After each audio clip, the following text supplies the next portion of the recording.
Munyika yachigosha mazizi ndokunge kuine mukaranga wamambo muri mudunhu madendera pasi chigare madhongi achine nyanga. Nyika ichataura nevanhu, miti ichiri kufamba kubva zuva rakatanga kunzi kwakasikwa zvinhu naMwari. Kwanga kuina Anyachide naAhosi.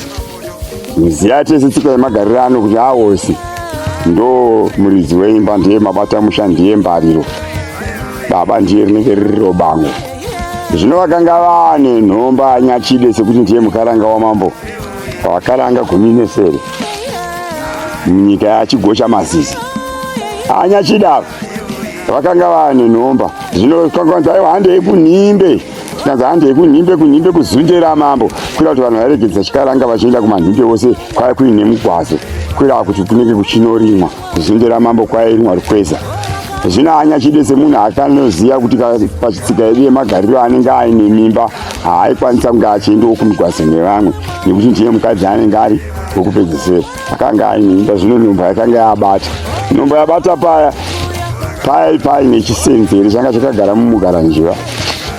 Chisenzere chaya chine huku yakanga iripo yaidiwa naAhosi, nekuti huku yavo yaAhosi vakaipiwa ikaiswa chigadza mapiwa nambuya yavo amarumbi.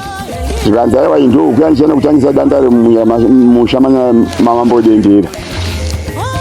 Ahosi vaipa vakapiwa huku iya yakaita zivana nezvivana danga rese ndokuti kuche machongwe nemachongwe nemutikimira ndekuzara mukati medare. Zvino havana kuzoziva kuti Anyachide vakauya vakanga vaine nhomba, nekuti munhu akanga aine mimba. Munoziva kugara kwedu kwetsika zedu kuti nhomba ikanga yabata, kana uine nungo usingagoni kuti uite huku dzako pamusha, unenge wakuchiva chemumwe.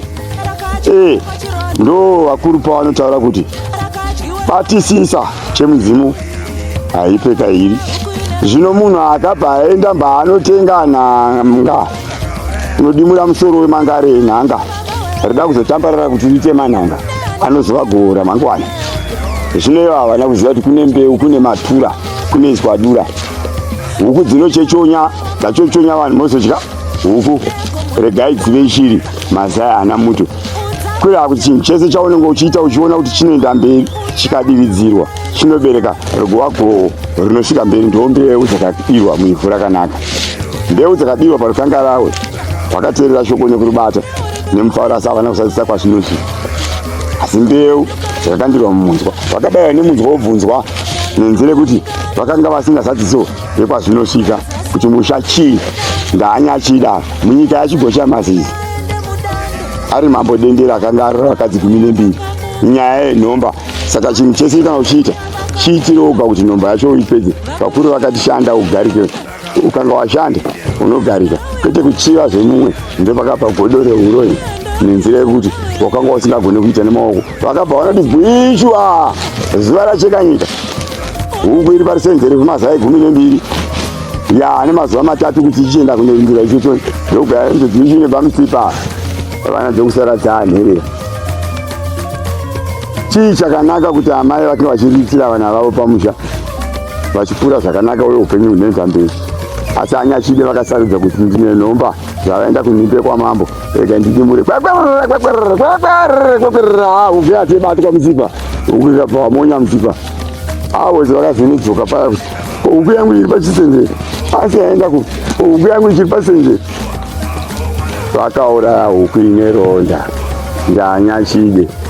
Ahosi baba wacho azeuya watinoti ndiye mambo dendera zitategurire musha vakadzi 12.